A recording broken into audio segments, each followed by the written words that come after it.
Hello, and welcome to the waAIM Overview Training module. This module will provide a brief overview of the waAIM process. waAIM is the acronym for Washington Access to Instruction and Measurement.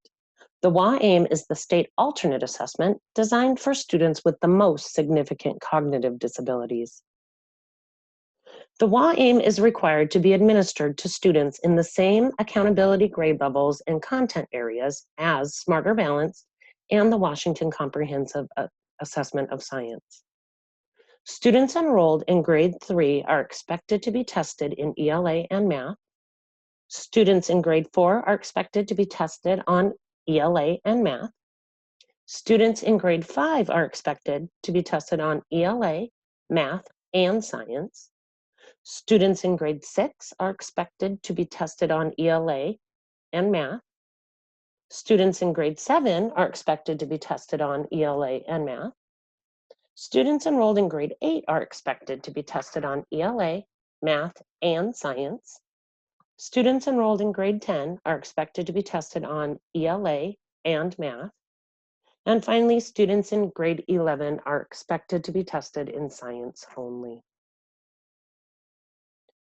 When and what grade level of the assessments a student is expected to take is dictated by the enrolled grade level of the student as reported by the district through their CEDARS submission.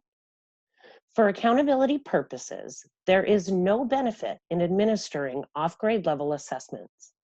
In any case where the assessed grade level or the grade level of the assessment is not the same as a student's reported enrolled grade level, the student will be reported as not tested. A student is evaluated on a total of 5 items per standard that target the knowledge, skills, and abilities defined by the waAIM Access Point frameworks. A student is assessed on 5 predetermined standards for each content area required by that grade level. The number of total standards is dependent on the content areas required for that grade level. A student in 3rd, 4th, 6th, 7th, and 10th grade will be assessed on a total of 10 standards.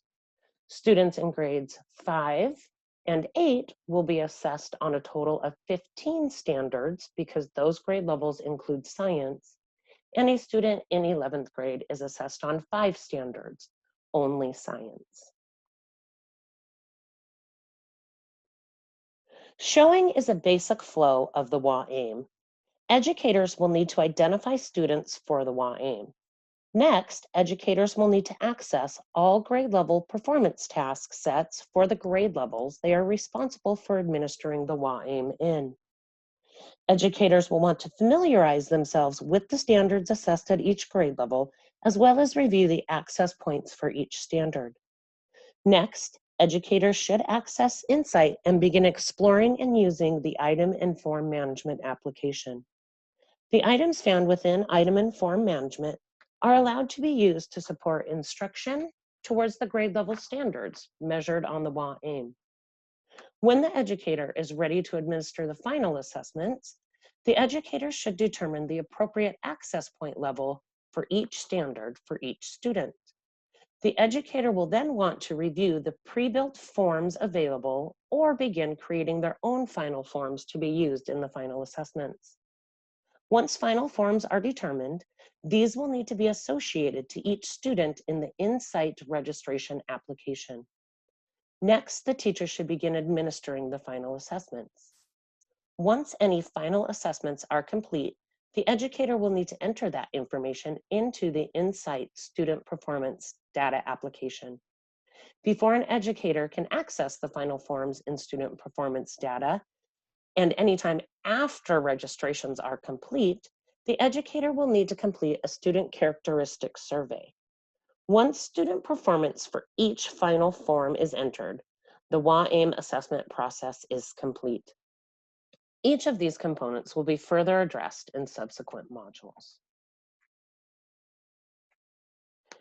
It is expected that the items and student materials used in the waAIM are adapted, adjusted, and accommodations applied to ensure the student is able to interact and respond to the item content. It is also expected that students are administered the WA-AIM in a one-on-one setting free from distractions. The assessment should be administered by the person or persons most familiar with the student. The assessment can be administered in part or as a whole at any time during the designated assessment window.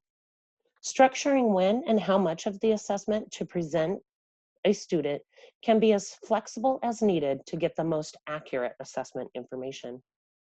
When planning for WA-AIM administration, the teacher should consider the optimal time during the day to test each student, as well as administering the assessment in chunks most appropriate to each student. Remember, the WA-AIM window is many months long. Educators should plan administration of the final tasks throughout the window and are cautioned away from waiting until the last few weeks of the window. The assessments can be administered at any time during the window, and the data can be entered into Insight at any time during the window. This assessment does take time from start to finish, and educators are responsible for ensuring the assessment is complete and all assessment data is entered before the window closes. There are no extensions allowed beyond the posted window close date. If you have any questions regarding the information in this module or other WA-AIM related questions, please email the WA-AIM OSPI inbox at wa.aim@k12.wa.us. Thank you.